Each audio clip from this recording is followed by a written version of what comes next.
Welcome, the Lord's chosen.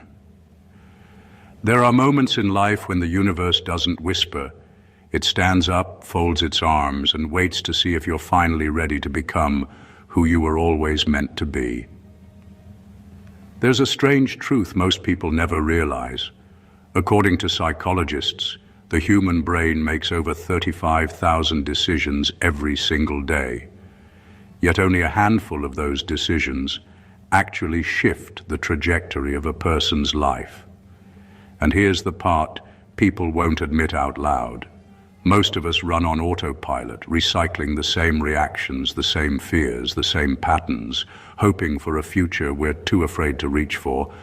But then there are the rare ones, the outliers, the ones who make a single move so rooted in clarity, courage, and self-respect that even the unseen realm pauses. Your last move wasn't just a decision, it was a declaration. It carried the weight of every version of you that refused to break. Every silent night you held yourself together. Every boundary you were scared to set, but finally did. That's why it sent ripples beyond what you could see. Because chosen ones don't make loud entrances. They make undeniable shifts. No fireworks, no dramatic speeches. Just a quiet action so aligned that it becomes louder than explanation. And while the world was busy scrolling and comparing and pretending to be fine, you made a move that even the angels had to applaud. Not because it was flashy, but because it was finally true. And let's be honest, if angels really did give standing ovations, yours probably looked like a divine award show, wings flapping, halos tilted, and one angel in the back whispering, "About time," because even the celestial realm gets impatient. This is the moment people underestimate, the moment when a single decision becomes a spiritual turning point, the moment when your life begins to reorganize itself around your growth instead of your fear, the moment when you step out of the identity you inherited and into the identity you earned. So today we're diving into what actually happened beneath the surface of your last bold step, why it mattered, why it shifted things, and why it marked you as someone who doesn't just survive life, but reshapes it. Let's begin. Number one, you didn't choose the path. The path chose you first.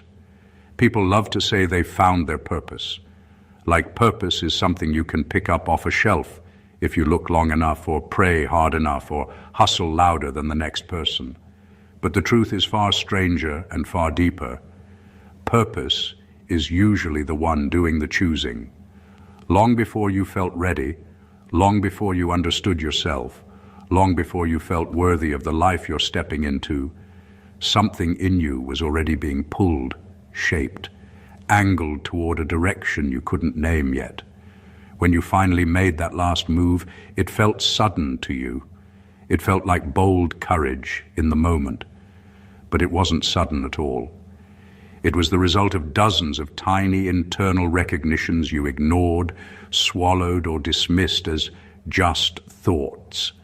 The discomfort you felt in certain spaces, the boredom that felt like suffocation, the irritation that told you were playing small, the restlessness that came even when life looked fine on the outside. Those weren't accidents, those were signposts. People confuse choice with destiny because they only see the final act, not the long invisible rehearsal. But that last move of yours, the one that shifted everything, it was not born in that moment. It had been brewing inside you for years. Your heart had been negotiating with your mind. Your instincts had been arguing with your fears. Your future self had been tapping you on the shoulder every time you felt oddly out of place. When you finally acted, you weren't stepping onto a new path. You were finally stepping onto the path that had been aligning itself under your feet the entire time. That's why it felt so relieving. That's why it felt so right even when it scared you. That's why it carried a weight and a clarity other decisions never had. And yes, it's funny in a cosmic way. Like you thought you were the smart one making a bold strategic move, when in reality, The universe was sitting there with popcorn saying, "We've been waiting for you to catch up." The beauty is this: once you stop fighting the pull and start trusting the direction, life stops feeling like a maze and starts feeling like a conversation. And that conversation is where chosen ones begin to rise.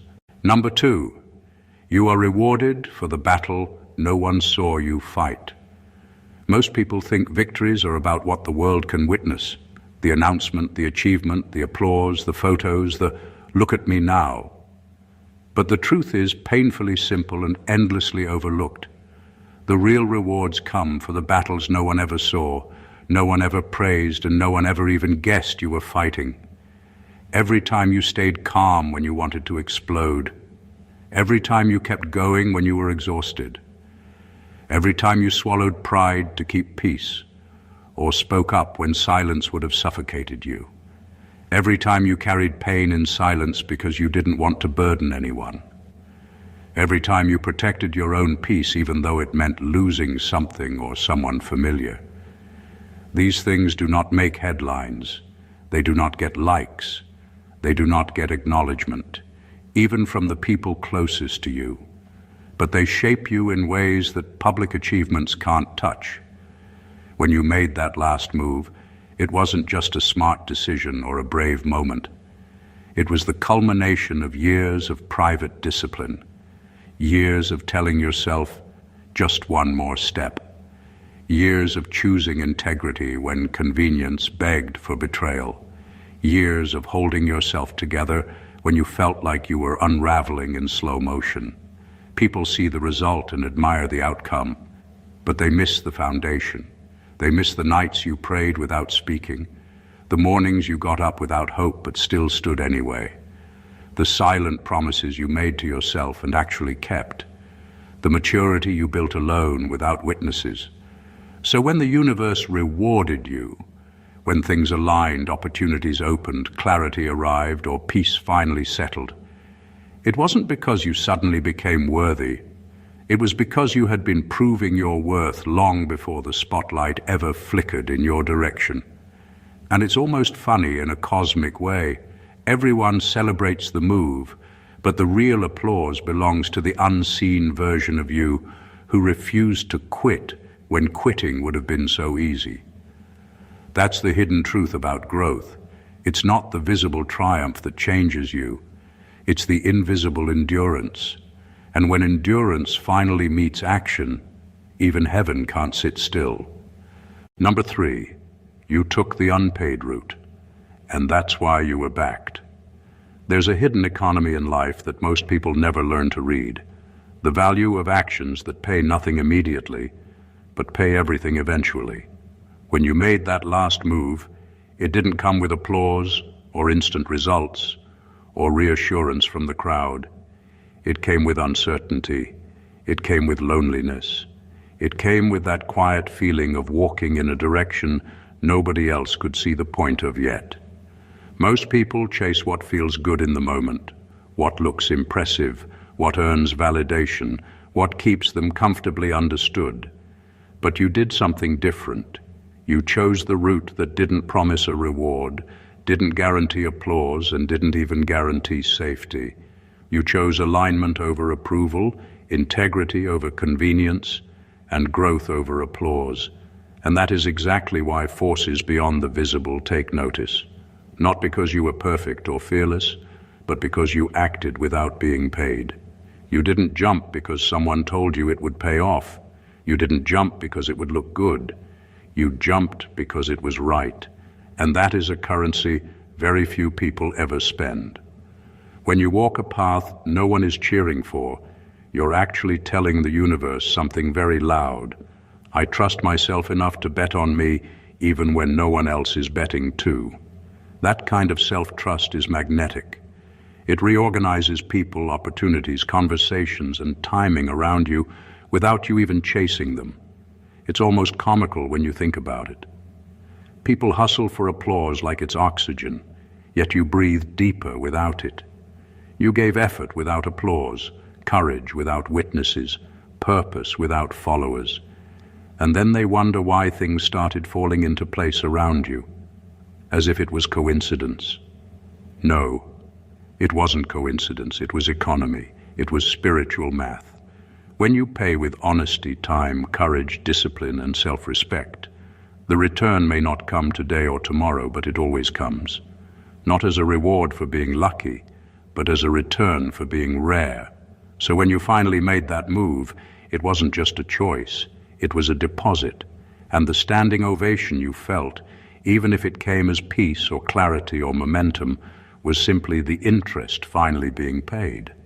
Because the unpaid route? It turns out it's the only route that never stays unpaid for long. Number 4, your last move closed a door that was slowly killing you. Leaving is one of the most misunderstood forms of courage. People think bravery looks like fighting, pushing, proving, staying, no matter how heavy the weight gets.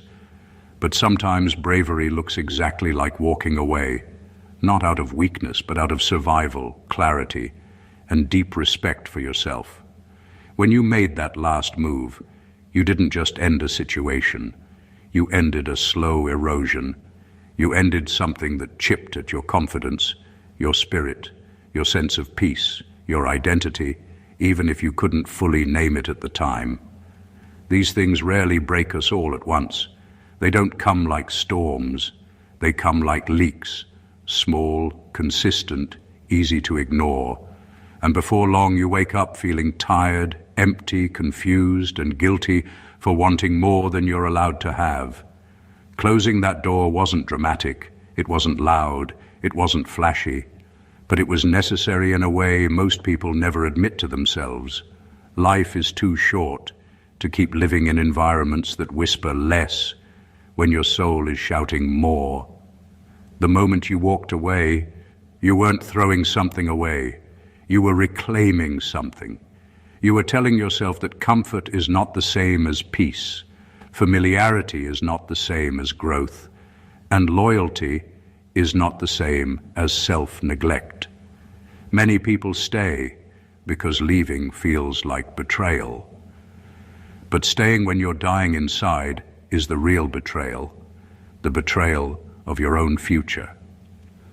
What makes this move so powerful is that it changes the rhythm of your whole life.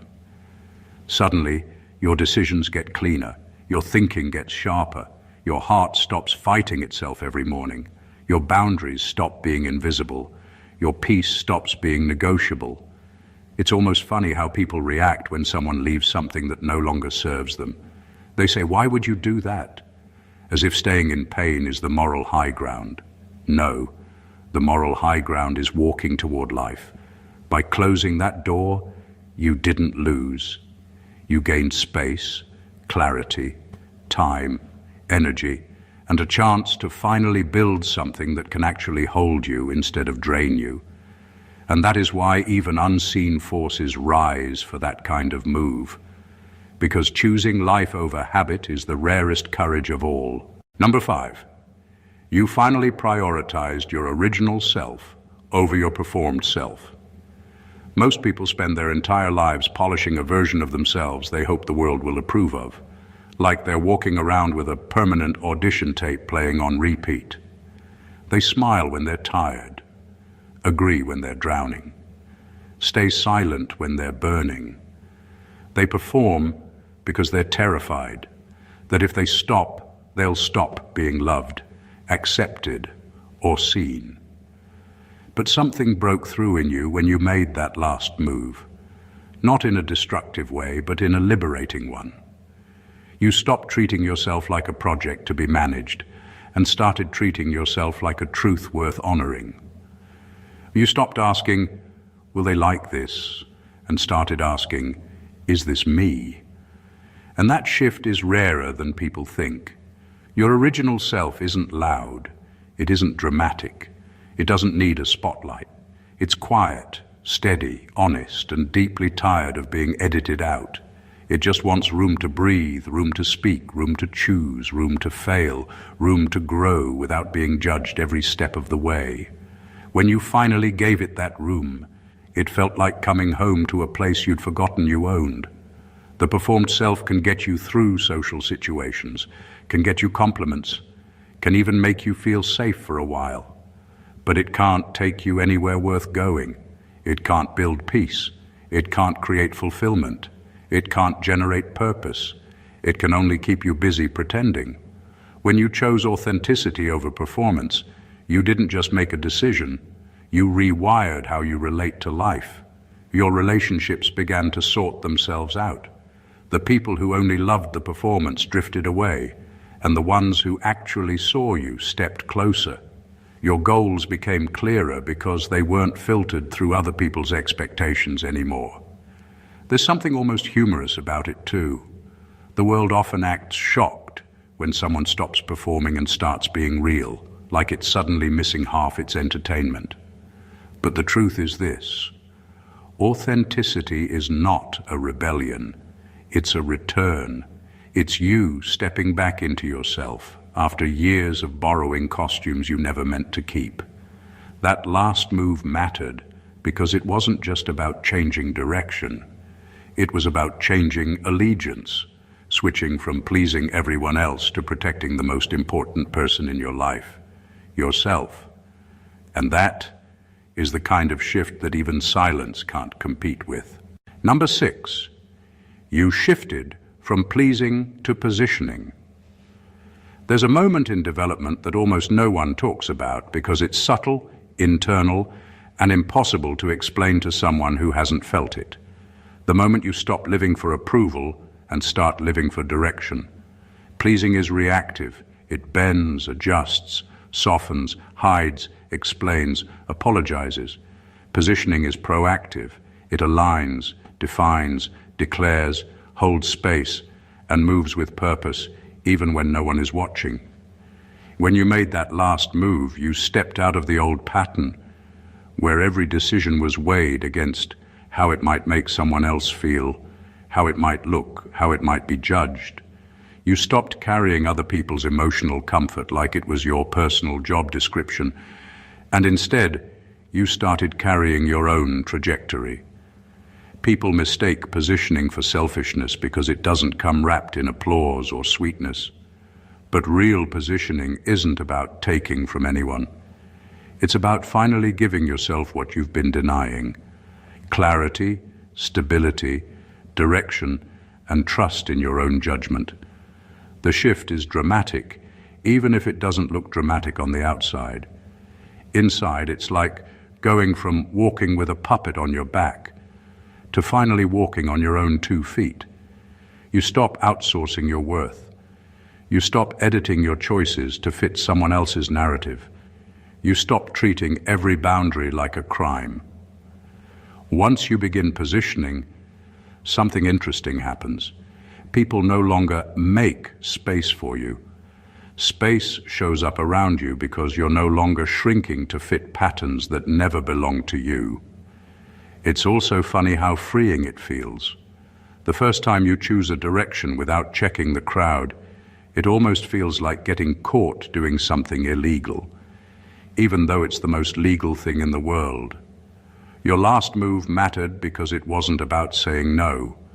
It was about saying yes. Yes to momentum. Yes to purpose. Yes to self-respect. Yes to being someone who moves with intention instead of hesitation.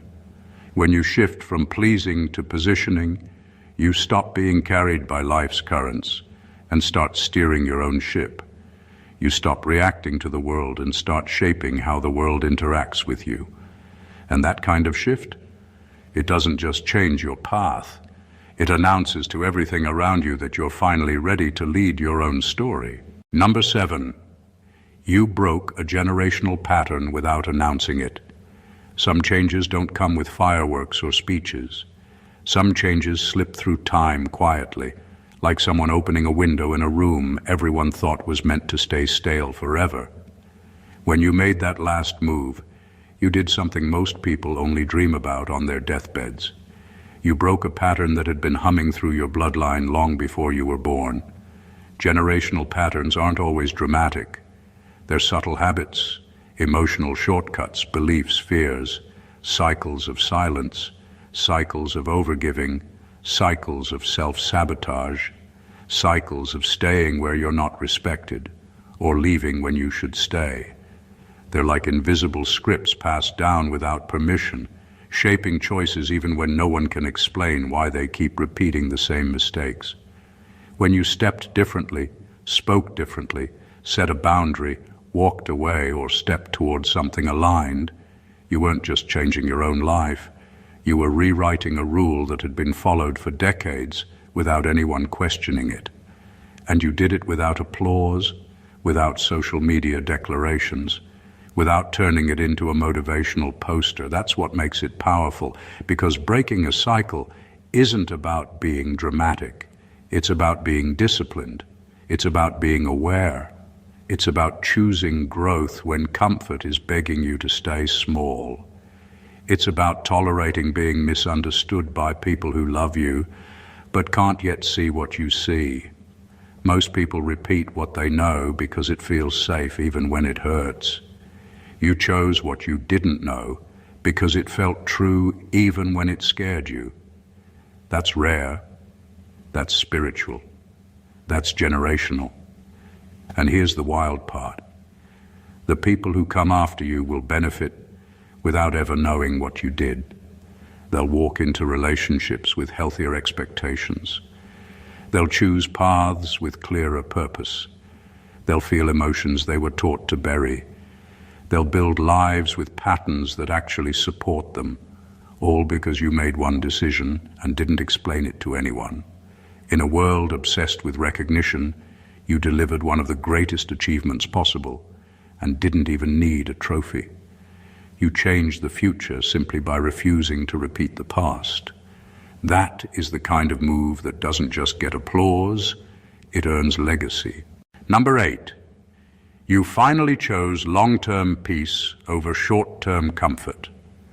Most people mistake comfort for happiness because comfort feels warm, familiar, and painless in the moment. But comfort can also be a trap, a gentle cage dressed up as safety. Peace, on the other hand, is deeper, steadier, and sometimes brutally uncomfortable at first. Peace demands truth. Peace demands boundaries. Peace demands courage. Comfort only demands that you stay. When you made that last move, you turned your back on the easy option and stepped toward the real one. You stopped asking, what will hurt the least today? And started asking, what will heal me tomorrow?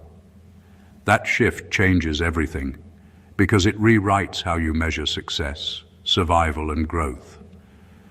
Short-term comfort keeps you in places that don't respect you, relationships that drain you, habits that numb you, and conversations that shrink you.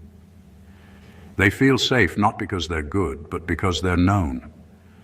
Long-term peace, however, is built on understanding yourself enough to leave what harms you, even when it's familiar, even when it's loved, even when it's been a part of you for years. Choosing peace often feels lonely at first. You lose the warmth of familiarity without yet feeling the warmth of clarity. You question yourself. You miss people. You miss routines. You miss versions of yourself that you outgrew but still remember fondly. But slowly, almost quietly, something begins to return. Clarity, energy, joy, self-respect, space to breathe without feeling guilty. It's funny how people look at someone who chooses peace and say, "You've changed," like it's an accusation, when it's actually the greatest compliment they could give. You didn't choose isolation. You didn't choose coldness. You chose alignment.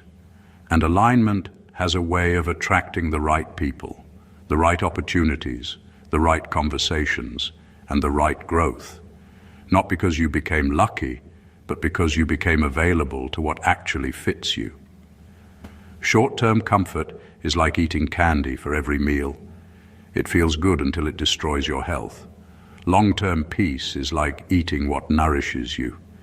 It might not excite you at first, but it builds a life that can actually sustain you. Your last move mattered because it wasn't just a choice. It was a commitment to a future where you stop surviving and start living. And that kind of commitment is always worth a standing ovation. Number 9, you walked into a room. Your older self was too afraid to enter. There's a special kind of growth that doesn't look like progress on a chart or achievement on a resume. It looks like courage finally catching up to longing. When you made that last move, you stepped into a space, emotional, spiritual, professional, or personal, that the version of you from years ago would have backed out of without even opening the door. We all have rooms like that. Rooms built of dreams we dismissed, goals we labeled too much, conversations we told ourselves we weren't ready for, responsibilities we thought we couldn't carry, or truths we feared might change us forever. Those rooms sit in the background of our lives like silent reminders of who we wanted to be but didn't quite trust ourselves to become.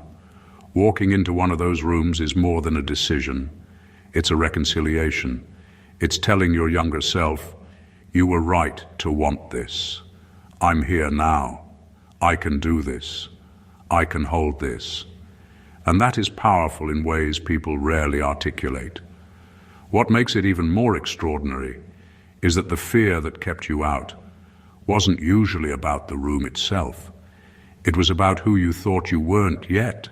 You thought you needed more confidence, more skill, more permission, more time, more proof. But the truth is brutal and beautiful. You only ever needed to walk in. Growth isn't waiting until you feel ready. Growth is proving to yourself that readiness is something you create by showing up. When you crossed that threshold, you didn't just gain access to a new opportunity or perspective. You gained trust, self-trust, the kind that changes how you make every future decision. Suddenly, the next room isn't as terrifying. The next dream isn't as impossible. The next boundary isn't as heavy. There's also something deliciously humorous in it. You spend years building excuses like they're architectural masterpieces, and then one brave step collapses the whole structure in seconds. Your last move mattered because it honored a promise you made to yourself long before you understood it. To grow, to face, to evolve, to stop letting fear define the outline of your life. Walking into that room wasn't just progress, it was proof. Proof that you are capable of more than you ever allowed yourself to imagine, and that the courage you thought you lacked was always waiting for the right moment to be used. Number 10, you acted like someone who has nothing to prove anymore. There's a quiet power people rarely notice because it isn't flashy, isn't loud, and certainly isn't dramatic. The power of having nothing left to prove. Most people spend their lives in a constant performance, proving they're enough, proving they're worthy, proving they're smart, proving they're lovable, proving they're capable. They chase validation like it's a basic human nutrient, forgetting it was never meant to be their main source of strength. When you made that last move, something in you finally stopped auditioning for roles you were already qualified for. You spoke without over-explaining. You walked without apologizing. You chose without begging for understanding. You carried yourself like someone who finally understood a truth that blows most people's minds when they hear it. Value isn't earned through performance. It's recognized through presence. Acting like someone who has nothing to prove doesn't mean arrogance. It means clarity. It means you've measured yourself enough times to know your own weight. You know where you stand. You know what you can handle. You know what you won't tolerate anymore. And because you no longer feel the need to convince anyone else. When you stop proving, you start attracting. People can feel it. That grounded energy, that calm certainty, that refusal to scramble for approval. It changes conversations. It changes dynamics. It changes how people treat you, because it changes how you treat yourself. And here's the funny part. The moment you stop proving yourself, people suddenly get impressed. Not because you became better, but because you became real. You didn't raise your voice. You didn't make a scene. You didn't issue threats or dramatic declarations. You simply acted from a place of internal confidence. and that sent louder signals than any grand gesture ever could. Your last move mattered because it wasn't about winning something in the external world. It was about winning something internal, the battle against the invisible jury you've been carrying around for years. When you stop living under that jury's gaze, life becomes easier, cleaner, more aligned, more peaceful, and far more powerful. Acting like someone who has nothing to prove is not just a mindset, it's a transformation. And once you cross into it, you never go back.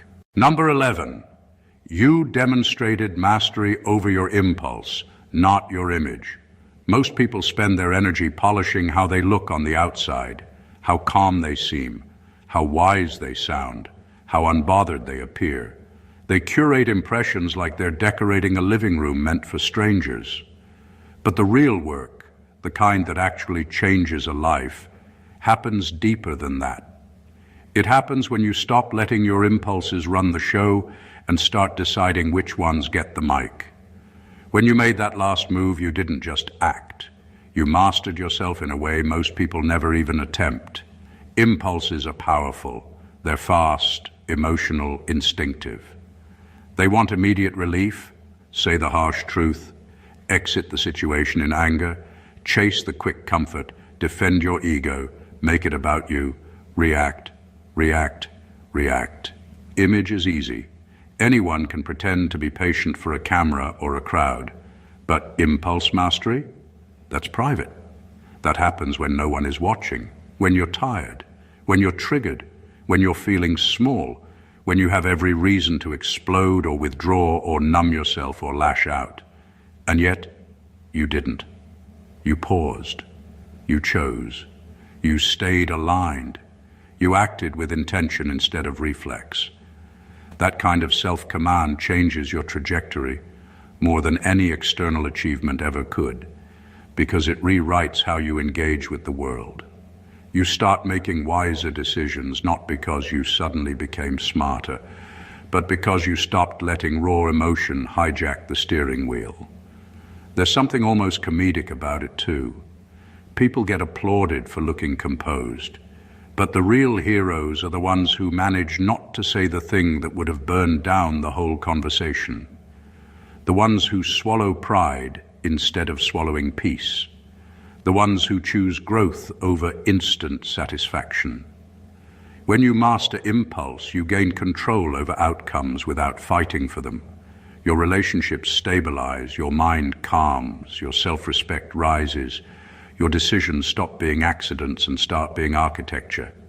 Your last move mattered because it wasn't about impressing anyone. It wasn't even about being good or mature or spiritual in some social media friendly way. It was about being sovereign in your own inner world. And when a person becomes the master of their impulses, they stop being pushed around by life and start moving through it with purpose. That is real power. Silent, unseen, and absolutely transformative. Number 12, you trusted timing instead of trying to control it. There's a kind of maturity that isn't about knowledge or skill or ambition. It's about learning when to stop forcing what isn't ready yet. Most people treat time like a stubborn door they can kick open if they get angry enough or loud enough or busy enough. They rush, they panic, they chase, they push, they compete with clocks that aren't even theirs. When you made that last move, you did something almost radical in a world addicted to urgency. You trusted timing. Not blindly, not passively, but with a patient confidence that says, I'm preparing, I'm aligning, I'm stepping when it's right, not when I'm desperate. Timing is one of the greatest teachers because it forces humility. It reminds you that effort isn't the same as forcing, that commitment isn't the same as panic, that progress isn't always measured in speed, but in precision. When you stop fighting time, you start feeling it work for you instead of against you. Opportunities start showing up with less resistance. Conversations land at the right moment. People enter when you're ready to meet them. Lessons arrive when you can finally hear them. Every impatient push you avoided, saved you days of frustration you didn't even know you would have felt. Every moment you waited instead of reacting gave clarity that no amount of anxiety could have bought. It's almost funny how people brag about being in a hurry, as if that's a virtue, when all it really proves is that they don't trust their own process. You trusted yours, and that trust made your last move land perfectly, like a key sliding into a lock it was designed for. That doesn't mean everything became easy. Trusting timing isn't about comfort. It's about courage. The courage to sit with uncertainty without letting it eat you alive, to take action without demanding immediate results, to stay steady when everything inside you is urging you to sprint. Your last move mattered because it came from that calm space where preparation meets opportunity. You didn't arrive late, you didn't arrive too early. You arrived exactly when you were supposed to. And when a person learns to honor timing like that, something shifts forever. Life stops feeling like a race and starts feeling like choreography. That is when progress stops being loud and starts being inevitable. Number 13, you chose alignment over attention. In a world built on visibility, most people chase attention like it's oxygen. They post, perform, compete, flex, exaggerate, pretend, anything to feel seen for a moment. But attention is a cheap currency. It can be bought with noise, gimmicks, emotional bait, or even self-betrayal. Alignment, however, alignment is priceless. Alignment is invisible to the crowd, but unmistakable to the soul. When you made that last move, you did something most people would never dare. You chose what felt right over what would look impressive. You chose integrity over applause. You chose direction over distraction. Alignment is quiet work. It asks difficult questions. Does this fit who I am becoming? Does this support my peace? Does this feed my purpose? Does this take me somewhere I actually want to go? Attention never asks those questions. Attention just says, will they notice? And if you've ever lived long enough chasing attention, you already know the cost. Burnout, confusion, comparison, hollow achievements, relationships built on empty impressions, and a constant feeling of being seen but never understood. But alignment changes the entire game. When you act from alignment, you stop needing external confirmation because you feel internally correct. You stop wasting energy on performance because you're too busy building something real. There's a kind of humor in it, too.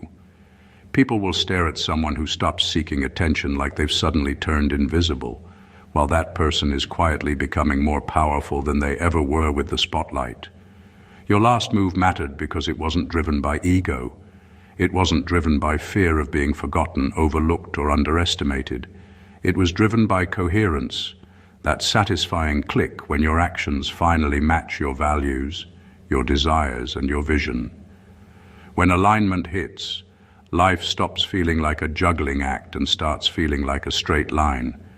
You attract the right people without begging. You get opportunities without chasing. You feel fulfilled without performing. Attention fluctuates. Alignment accumulates. The applause fades.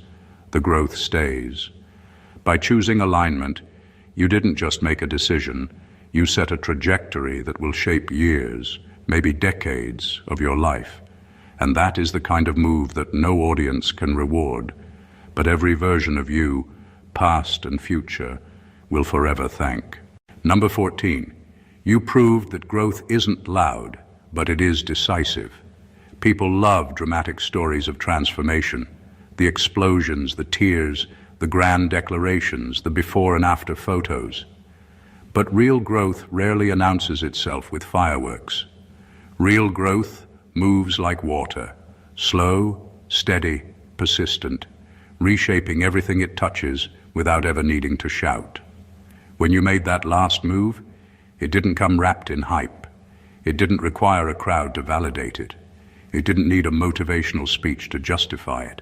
It simply changed the direction of your life with the quiet authority of someone who finally understood themselves. Growth isn't about impressing the world. It's about outgrowing the version of you that kept you trapped. It's about making a choice that feels small to others but monumental to your own heart. It's about stepping away from comfort, pattern, and insecurity, not because it looks good, but because it feels necessary. Most people confuse growth with intensity.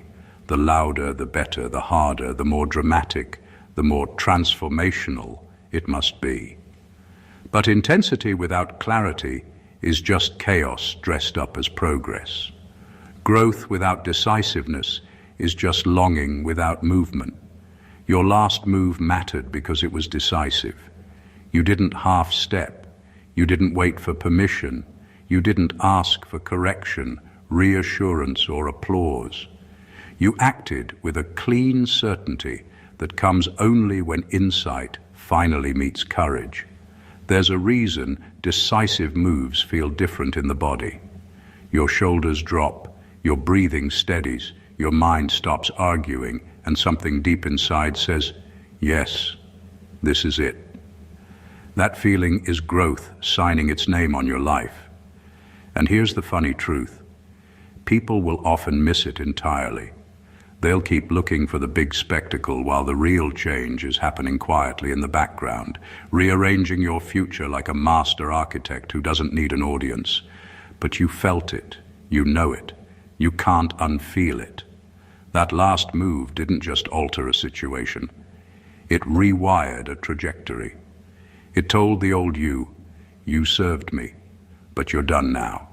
And it told the new you, let's go. Growth isn't loud, but it always leaves a mark. When a person grows decisively, life has no choice but to make room for them. And that is why even the unseen rise to applaud. When you look back at all these moves, all these shifts, all these quiet revolutions inside you, one truth becomes impossible to ignore. Being chosen isn't about destiny tapping you on the shoulder with dramatic lightning. It's about you showing up differently, acting differently, deciding differently, and honoring yourself in ways most people are too afraid to attempt. Chosen ones aren't born. They're revealed through discipline, through honesty, through courage, through peace, through alignment, and through the willingness to walk away from anything that asks them to abandon their own truth. They're revealed in the battles no one saw, in the rooms they finally entered, in the patterns they broke without applause, and in the calm certainty they carried when the whole world told them to stay small.